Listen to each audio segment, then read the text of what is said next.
Marnie Walters-Burgess, welcome to Over the Bonnet. Thank you. You've just started to plan to do up your bus, head around Australia. What's going to happen? What are you up to? Oh, we just like to travel. Like to wake up every morning in a different location. That's pretty good.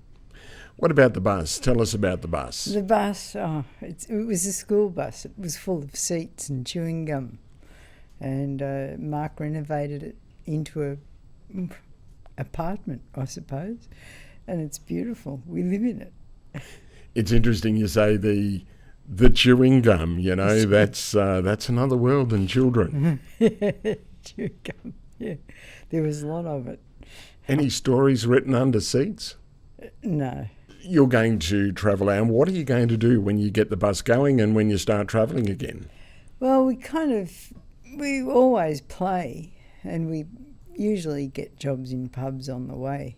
But we've been thinking of setting it up so we can play at the bus in caravan parks, and there's lots of people in those places now, and great audience. We need a trick dog or something to collect the money. What sort of music will you be playing when you do wander around? Well, probably a bit of a cross-section. Mark writes a lot of our stuff, and so we'll be performing that. And we do a cross-section of singer-songwriter, country music. We used to do bluegrass. We had bluegrass bands. That's how we met Pixie. Those days you had a group called Rosewood. That's right. How did that all come about in the first place? Well, we lived in a little town called Mudgee in New South Wales. It was a little town then, it's not now. And we just formed a little three-piece band and started getting heaps of work. And then we went to Sydney and stayed there for a few years. That was where we really learned our trade. What sort of music were you playing in the first place? Me personally... Well, the Rosewood band, yeah. Bluegrass. Yeah, we were a bluegrass band. Now, when you started music, it was fairly early on. How did that all come about? Well, it's just that Mum played piano, and I could sing a bit. So she'd play and I'd sing. And we were the head of every family party. From playing with your mother, talk us through how it developed and evolved for you as a musician. From then, I started playing ukulele because guitar was too big, I couldn't hold it. And I used to play every place I could. And finally I got into the folk scene in Melbourne and played at places like Frank Trainor's. That was the big place in Melbourne where all the folk singers went. And I played folk music for quite a while and went on a thing called Kevin Dennis New Faces, which was probably one of the first television talent quests that was running. And I was the first person they gave money to.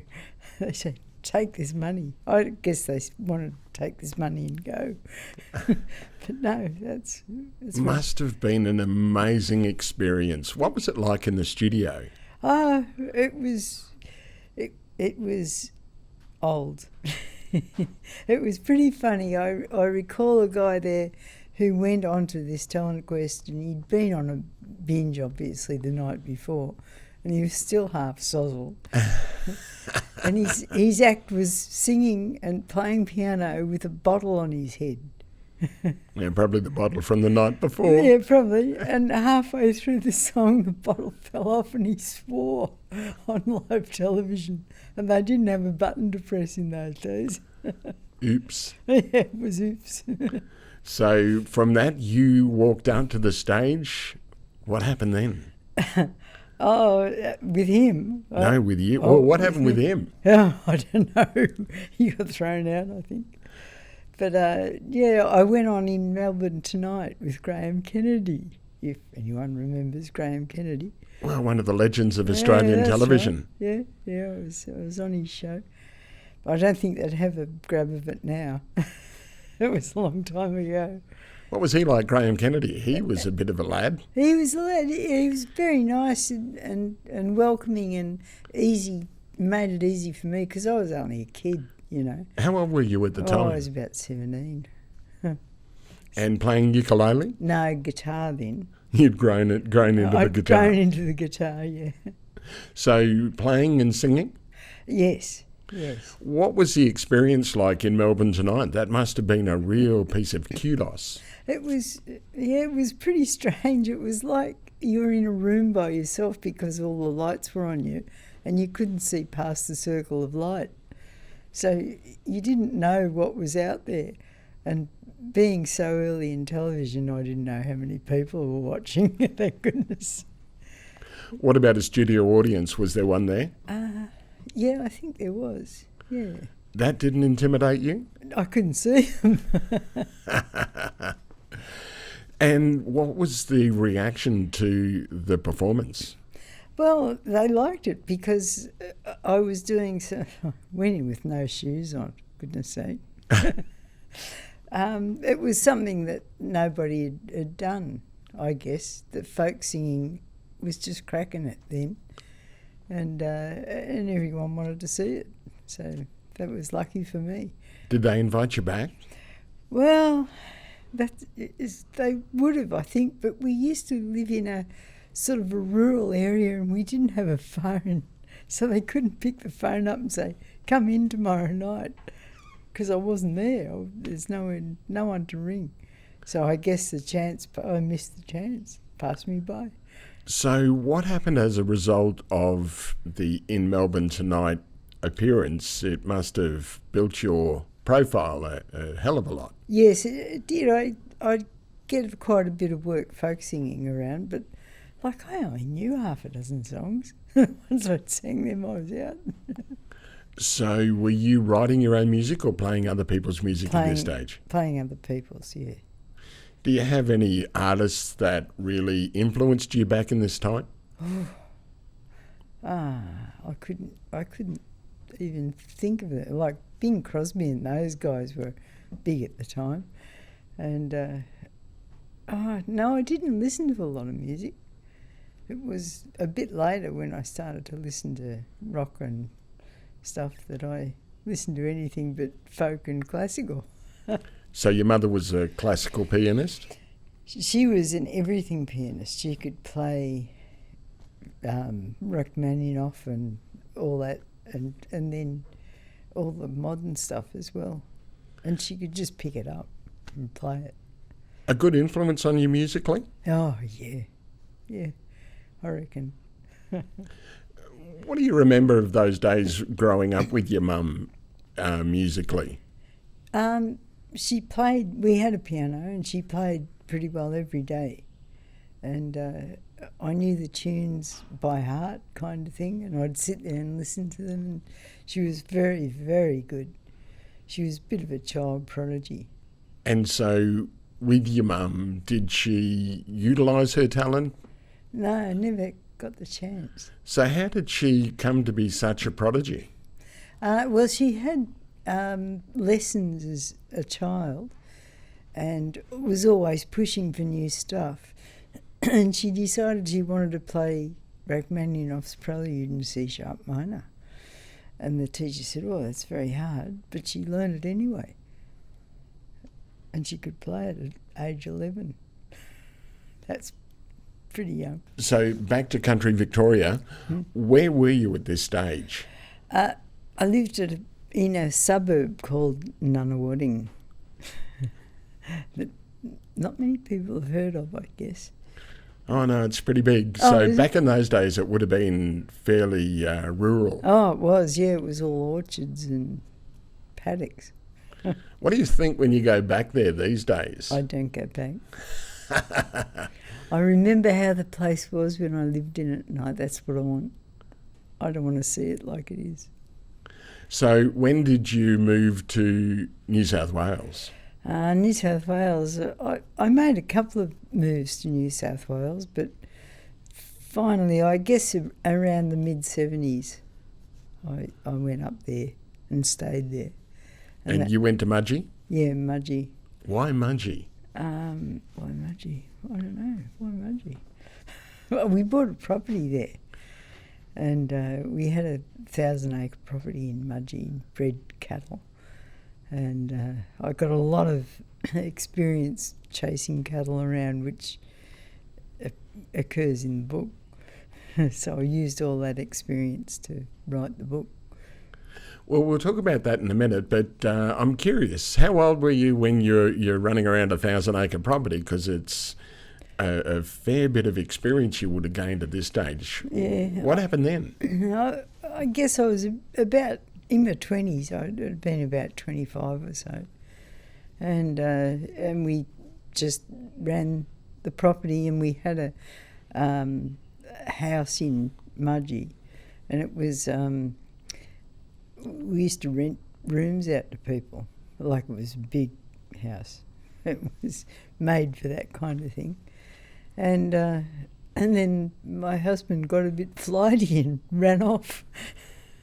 And that was when I started playing bluegrass music with Mark. Now, renting rooms out, you must have met some interesting people. Oh, yeah, I did. Yeah, there was a big... police presence there once when they thought there was going to be trouble in town, and they sent all these police out, and they all stayed at our house, at boarding house, and they were pretty funny guys, and I sort of cooked for them. I walked in there one day into the kitchen, and there was all these police standing in there, and I was looking at belt buckles. You know, they were giant people. And one of them, who hadn't seen me, was standing up the other end, swearing like crazy, and they all just parted. And there I was standing at the other end, and he was really embarrassed, and he kind of got his hat and he put it on my head, you know, and he, sorry, kind of thing. And I said, gee, you've got a big head.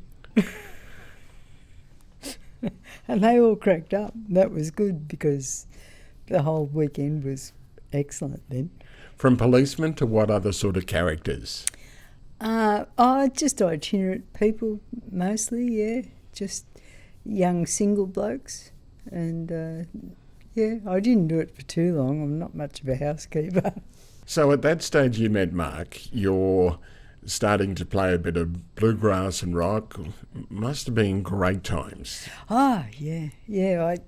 I bought my first banjo back then and sort of learnt to play it, and that was a bit exciting. Why banjo? I just like the sound of it. I just love the sound of it. Yeah. So the one I bought first was a sort of an El Cheapo, but it was a good one. And the one I've got now is a really good one. So you're still playing these days? Well, yes. As a matter of fact, after 15 years away from it, I got MS and couldn't play. And I try and it didn't work for me. And then St. Valentine's Day this year, I sat down, I was going to sell it, and I sat down with it to get some photos. And I thought, I'll try and play it again. And I did. Suddenly it was there. I could do it after 15 years. How'd you feel? Over the moon. It's really good.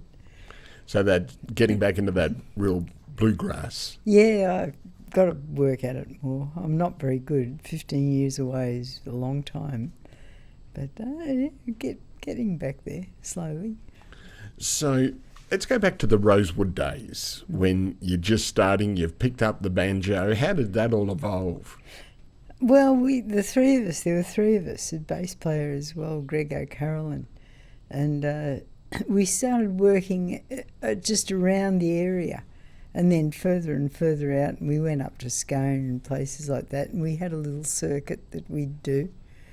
And we just kept playing and decided then we'd go to Sydney and try our luck. It must have been going to the big smoke from little old Mudgee. Yeah, it was.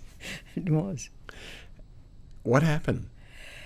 Oh, well, we got down to Sydney and we just got lots of work. because we were about the only bluegrass band in Sydney at the time working. You know, there were other bluegrass bands around, but we're the only working ones.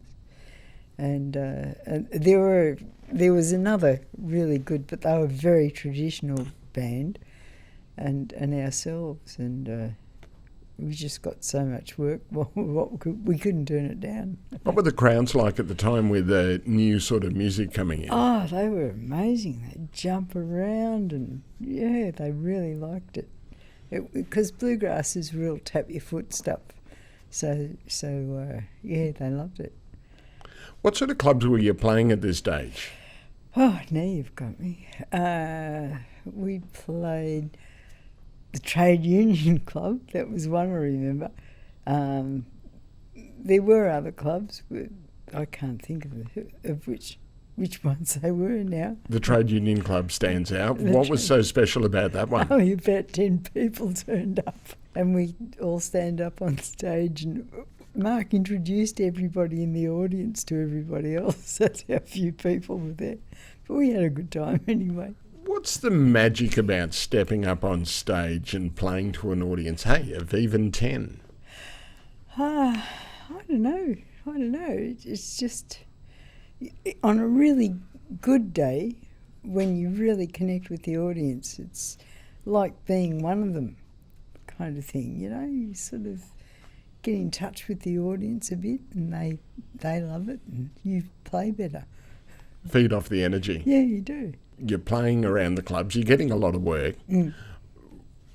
Where did you go from there? Well, we did a lot of festivals and stuff. We did Charlie Pride's festival show, and Phyllis Stiller was another one, Lee Conway was another one. We used to play with all these people, and it just got really big, and then the old story, the band kind of fell apart. As it does now. Charlie Pride must have been pretty exciting times to play with such an icon. Yeah. Was he that big back in those days? Oh, he was pretty big back then. Yeah, he was. He's good too. Describe Charlie Pride as a person. Oh, I hardly met him because he sort of stayed in the background and raced off after the show, so we sort of didn't meet him really. But yeah, he seemed quite a nice person. Yeah. And you mentioned Phyllis Stiller? Oh, Phyllis Stiller. Yeah, Phyllis Stiller. We poor old Phyllis. We played at this little club on the Gold Coast, and it was a Greek club. And you know how the Greeks throw plates on the floor? Well, they started doing that, and poor old Phyllis had just had the face done. And she's sort of hiding in the background, saying, "Stop this." So you were the musical interlude while Phyllis was the comedian. Yeah, that's right. What was she like as a person? Because she was fairly gregarious. What was she like when the lights went out? Well, same as Charlie Pride. We never saw her. She just bolted. And I guess they'd probably get sick of it, you know. They don't want to meet the band. They've got their own agenda. From Sydney to the Gold Coast, any other big names that you got to play with back in those days? Only Pixie. He's a pretty big name. He was doing shows with Buddy Williams and I think Slim, and he was doing pretty big stuff. And every now and then when he wouldn't have any work on, he'd come and work in our band. So that's how I got to meet him. Moving along, you left Sydney. Yeah.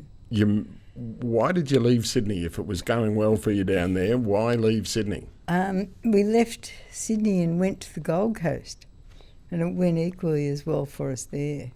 Yeah, that was pretty good. Early days on the Gold Coast. Yeah. What are your recollections of that? My recollections. Big shows. We played at Texas Tavern and the Coolangatta Leagues Club and a few things like that, you know. And that was all pretty good. But it gradually, as the band dissipated, Mark and I became a duo. And we were pretty hot back then because we'd been with the band for so long. We were playing really well. And he and I travelled up to North Queensland and back with a caravan just playing. And we never went back south. We stayed on the Gold Coast. Moving around and having that itinerant lifestyle must have been a lot of fun back in the younger days. Yeah, it was. It was good fun, yeah. What was the highlight of doing that?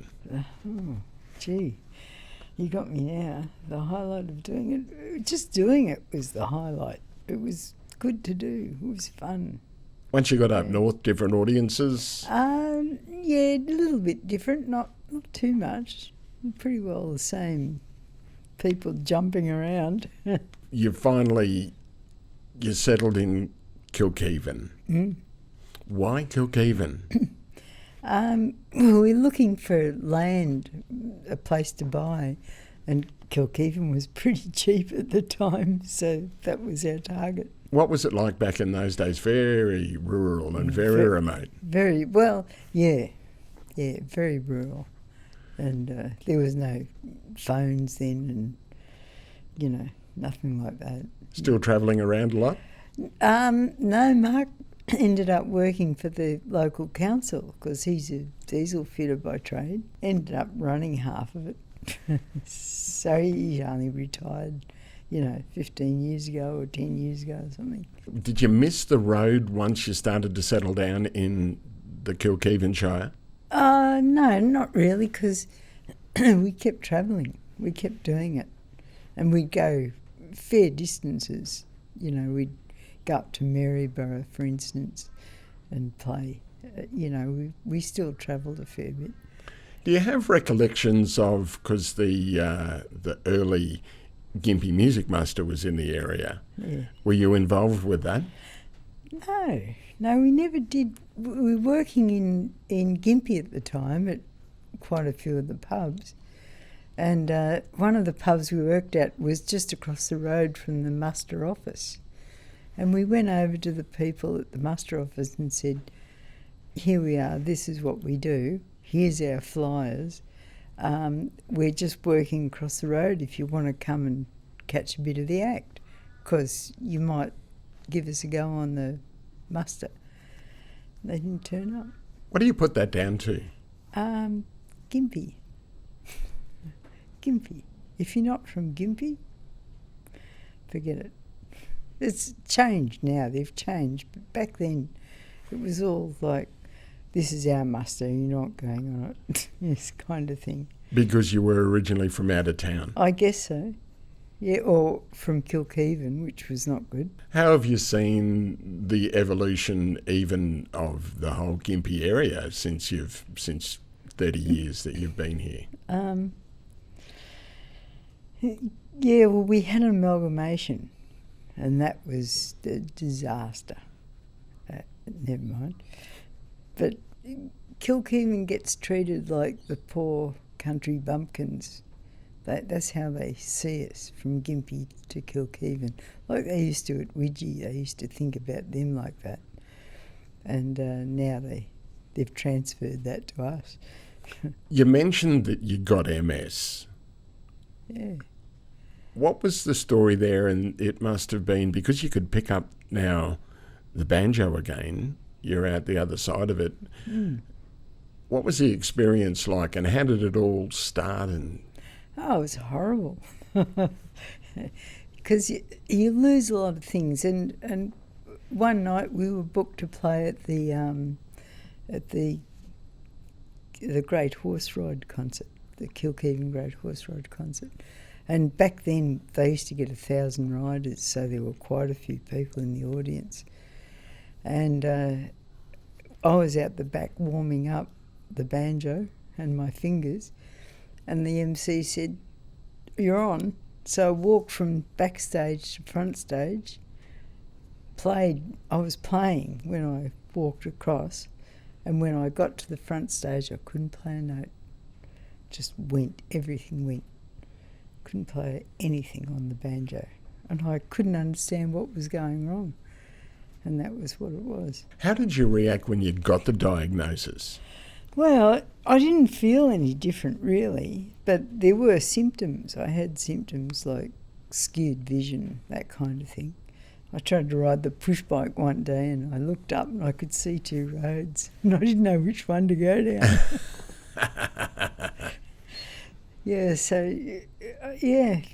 It just pulled me up pretty well for 15 years. And I kept playing guitar, which was my first, after ukulele was my first instrument. And that helped it helped me play. How did you fight the disease? Staying fit.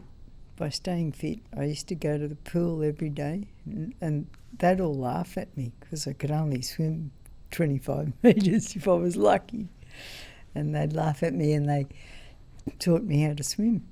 And so I started swimming more and more and finally I could swim a kilometre. And the first thing you lose in MS is your strength. And, for me it was. And it gradually came back. Strength and balance came back with the constant exercise. You put it down just to the constant exercise? A fair bit of it, yeah. Yeah, I used to have to self-inject every 2 days, which wasn't good. But that probably helped too. Self-inject, talk us through that. There's a substance called beta-ferron that you're supposed to inject into yourself. And I said, what does it do? How does it help me? They said, we don't know, but don't stop taking it. So every 2 days I'd have to stab this stuff into my body. And which was all right, but after 15 years it started to develop side effects. And not desperate ones, just like itchy spots and things like that. And so when they said you don't have to take it anymore, I pretty well had a party. Must have been hard. Well, I suppose some diabetics have got to do it every day. Yeah, it is. It's a horrible thing, to tell you the truth.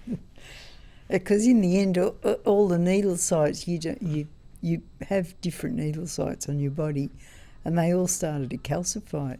And when I'd go to put an injection in, it wouldn't go in. So that was when I started calling neurologists and saying, this isn't working. And so they said, stop taking it. Out the other side of it, what symptoms do you have these days? None. Not that I'm aware of. Is that normal for people you've obviously spoken to doctors and other people that have had it? Is it normal for you to get it and then come out the other side of it? I don't know. I have met people who've never taken medication and they're surviving quite well. But I don't know that many people get out the other side of it. I think it gets a lot of people because it cripples them. And I was just lucky. During this time, you were a fairly prolific writer. When did the writing start? Oh, when I was a little kid, I used to write. I used to write books and sew them together with wool. They were my books. And I just kept on from then. And I tried writing a novel when I was about 16. It was about pirates, as you do. And it just evolved. I just kept doing it. I just liked to do it. But I never went into competitions or anything until much later. Tell me about the first book.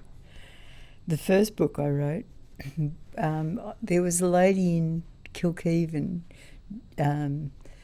Jeannie Montez, and I wrote, she kept on to me about, I want you to write my life story, and I'd see this old lady and she'd had a stroke and she was a bit crippled up. I thought, oh God, I don't want. It's really hard to write a life story unless you've got backup stuff, like newspaper clippings and things. And I thought, I don't want to write this book. It's really boring about, not for her, but just boring. And some old lady living in a country town. Turned out she was one of Australia's best exhibition dancers in the 40s and 50s. And she ran the Trocadero in Sydney through the war years. She ran Cloudland up here. The iconic place that was knocked down by the Dean brothers. Yeah. Tell me about it. Yeah, so I finally relented. When she told me this story, I couldn't believe what she was saying. It was just amazing. And she had all these scrapbooks as well. So that was the first book I wrote, her life story. Why did she pick you to write it? I don't know. I'd see it at the bowls club and stuff. And she just picked me. I don't know why. Fate. Why did she come to Kilkheven? She came to Kilkheven at the end of a long journey around the country, and they stopped at Kilkheven and decided to buy a block here. So there she was. And I'd kind of followed her life's journey, not knowing until she told me about it, but we'd done many of the same things through our lives. And there she was. You say done many of the same things. How do you mean? Well, in early stages of her career as a dancer, she went in a Highland dancing competition and won. I went in a Highland dancing competition and got third because I wasn't a dancer. She was involved in a near accident in an aeroplane coming into the Gold Coast, got hit by a cyclone and got hit with one of those big downdrafts and very nearly drowned. So the plane crashed? No, it didn't crash. The pilot saved them, got them out. Same thing happened to me. I was in a light plane and it didn't crash either, but it was a bit close. What happened? Well, we were coming up to the Gold Coast to do a show, and the boys had gone up some of them had gone up in a car with the PA, and the rest of us hopped in this light plane. It was like 4 o'clock. It was when that Jack Nicholson got injured. I walked into the propeller. That's right. It was right then.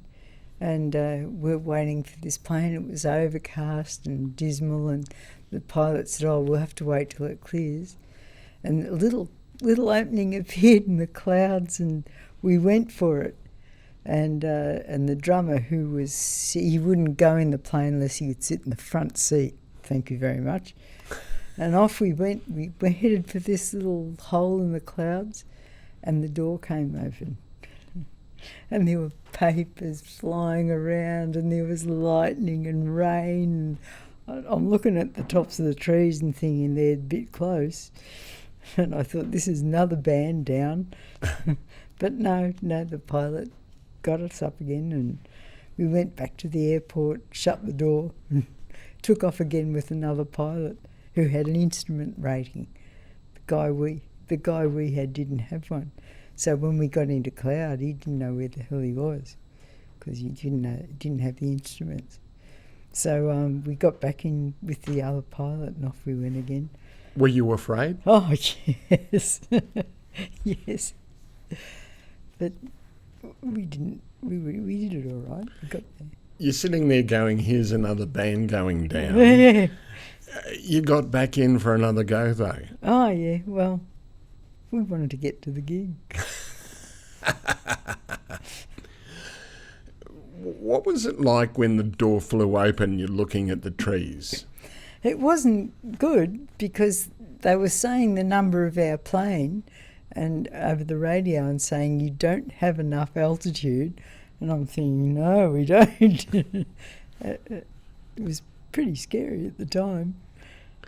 So when you got another pilot, what happened when you got on the ground? What was the scenario then? Well, the first thing, because the drummer had been sitting in the other seat, the side the door came open on, and I got to give it to him. He took his sash off his belt, only had the lap, and he was leaning out of the door of the plane, trying to shut it. And I thought that was pretty brave. Anyway, when we got back to the airport, we landed and he fell off the wing. He didn't step off it, he pretty well fell off it. And he said, I'm going for a long walk. We didn't see him again until he came back to collect his drums. Wow. And you still got on. Who else got on the plane with you at that time? Oh, gee, who else? Let me think. There would have been, I can't remember their names now. There was a guy called Frank Band-Aid. He was a roadie. And he started to throw up and there were no bags. We had to sit there in this little plane bumping around in the storm with him throwing up. That wasn't good. What an adventure. So the pilot didn't have an instrument rating. He's taking off looking to stay VFR, heading for that hole in the clouds. What happened when you got on back onto the ground? Did he get reprimanded? Did you see I don't know. But he paid for the other pilot out of his own pocket, which was pretty good of him. So finally, when you take off, what was the feeling then? Oh, we're all pretty, whoa. Are we going to live through this? But it was all right. It was pretty bumpy and fog. You know, we were in cloud and we couldn't see for a long time. And but that was all right. We got there. Back to the Jeannie Montez story. So you had a lot in common. You both had the incident in an aeroplane. What else did you have in common? Oh, let me think. She came from pretty well the area that Mum came from. She was about the same age. And there were a few things. There was that, I can't remember the others. I should have read the book before I came in. What did you do with the book, with the story, once it was written? Well, I tried publishers, but when you're an unknown Australian author in those days, they didn't want to know. They had lots of American and English content, and they didn't need Australians, I suppose. So, but anyway, we self-published it. And I released it in town, and all the locals loved it, so they all bought a copy, and that was pretty good. So it's still for sale on Amazon. You weren't discouraged from writing at this stage? You couldn't get it published? You weren't discouraged? You continued to write? And I continued to write. So at that stage, after the book was out, what happened? When did you continue to write? When did you start writing again? Well, I started writing the novel from before that, and I just used to go back to it every now and then and fool around with it. And I kept writing that all the way through, and it pretty well taught me how to write. And the next one, I did the local football team story, and they were quite a team. And they fielded the wallabies, they call them, the wallabies. Yeah, they fielded kangaroos. Kangaroos, all right. And see, I wrote a book about it, and I don't even know. Anyway, they were really good, those guys. They really wanted me to succeed, and they all bought copies, and no one had published it, of course. Tell us about the story. The story of the football team. Yeah. Well, they started just after the war, for I think the second time. They had a football club before that, and then they started one up, and they were playing on the local school grounds, and so anyway, they gradually got better and better, and they were just farm boys, and they'd have to plough the paddocks with horses. And they were fit because of that, and there was a team. There was a whole family called the Weirs, which were half the team, and they used to pass the pumpkins when they were loading pumpkins, and they used to use that kind of thing as football practice, and they just became better and better, and half of them went to the city teams, and. Yeah, they're just amazing. So Doug and Lloyd Weir were some of the right. some of the stars of the team, Yeah. and especially Doug. Lloyd was the international. Lloyd was international. What happened with Lloyd? Well, he got taken in by one of the city clubs, and next thing he's there playing in international football. But they were all gentlemen.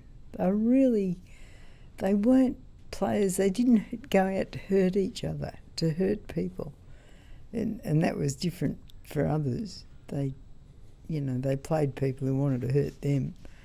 But I think they're pretty indestructible, really. Doug went from to North Brisbane, then North Sydney, and he went on to the Kangaroos. Oh, yeah, you know more about it than I do. It was the halcyon days of rugby league. How did you feel talking to these guys about their stories? At home, completely at home.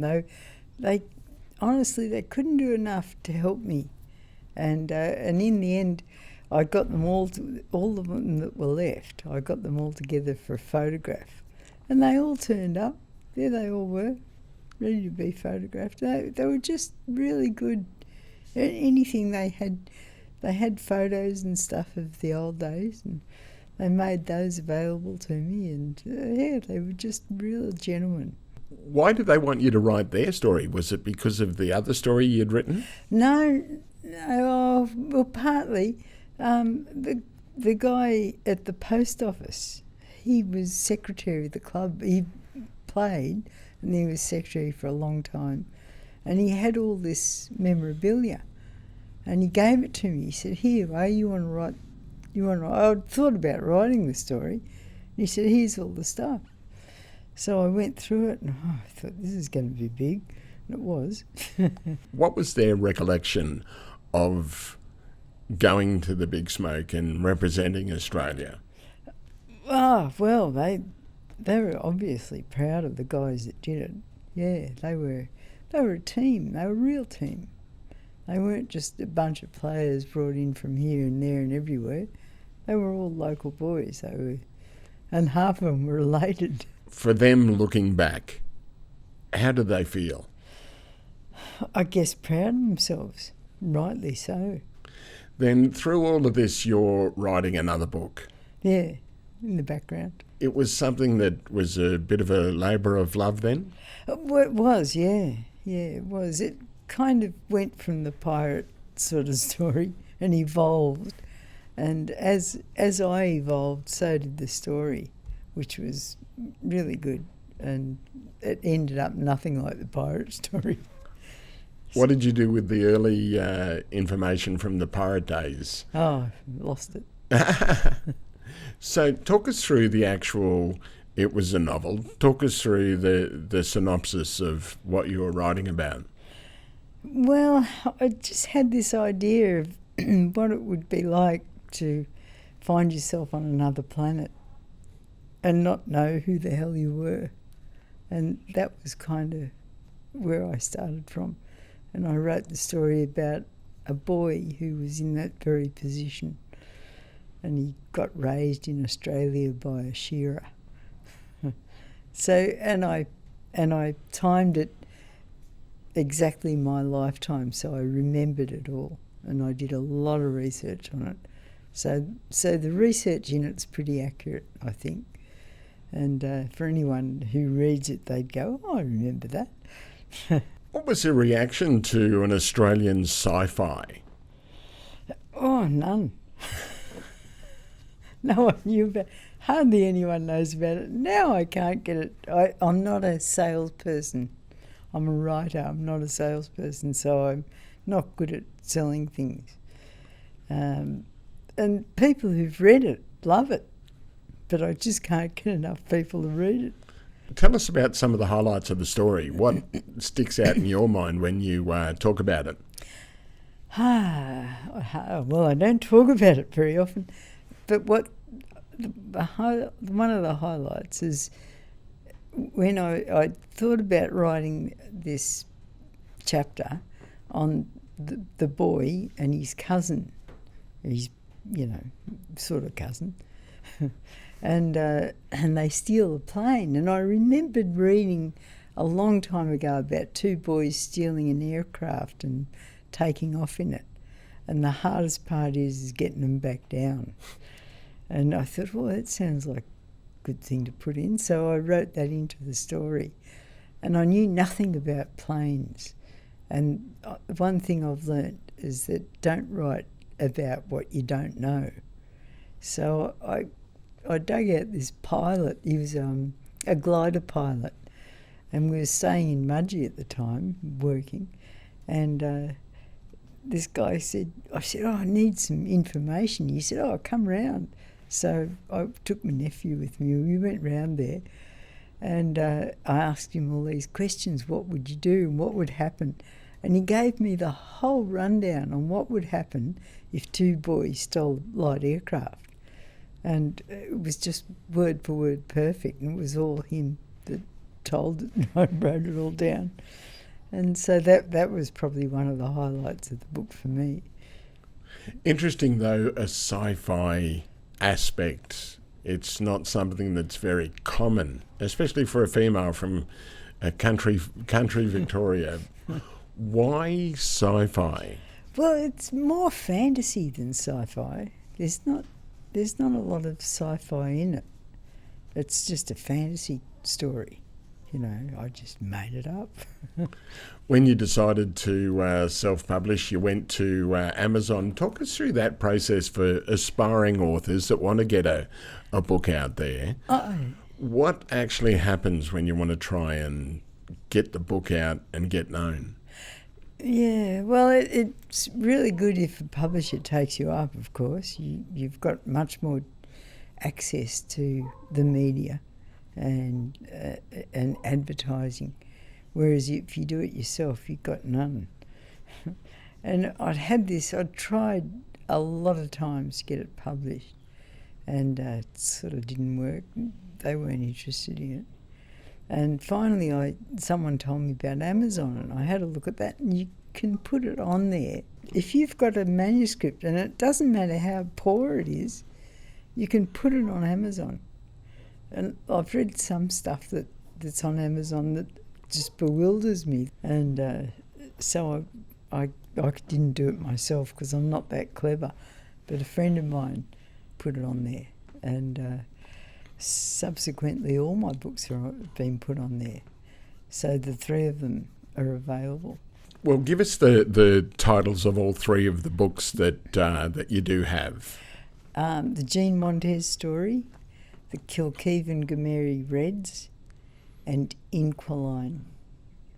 So if someone wants to find out, they just search for those, is that... If they go to Amazon, they can put those names in, and if they put my name in as well, Marnie Walters-Burgess, they should come up. Those books should come up. Alternatively, they can go to my Facebook site, which has got them on. So you're still writing these days? Yeah, a little bit, not a lot, but a little bit. Because you've also written quite a few short stories. Yeah, I did. Yeah, I discovered that Gympie Council and the Bendigo Bank jointly put a short story contest on every year, and I thought, I'll have a go at that. So I did, and I did it for about 4 or 5 years, and did pretty well. I get pretty well a place every time.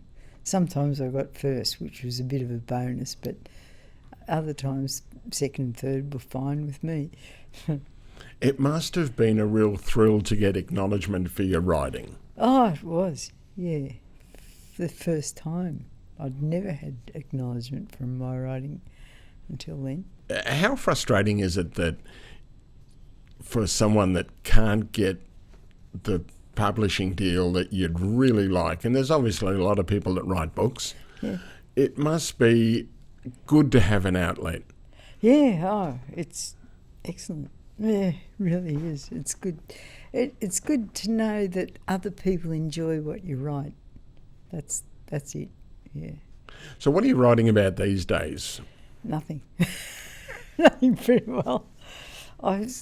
We're sort of playing music again pretty heavily, and if I get a chance I write a bit, but nothing exciting. So the music these days, what do you hope to do? You're going to get the bus together. It's where we sort of started our chat, is that you're going to get the bus together and head out? Well, the bus is all set up. All we need is some speakers and stuff to put outside, and we can put on shows ourselves, which would be a bit of fun.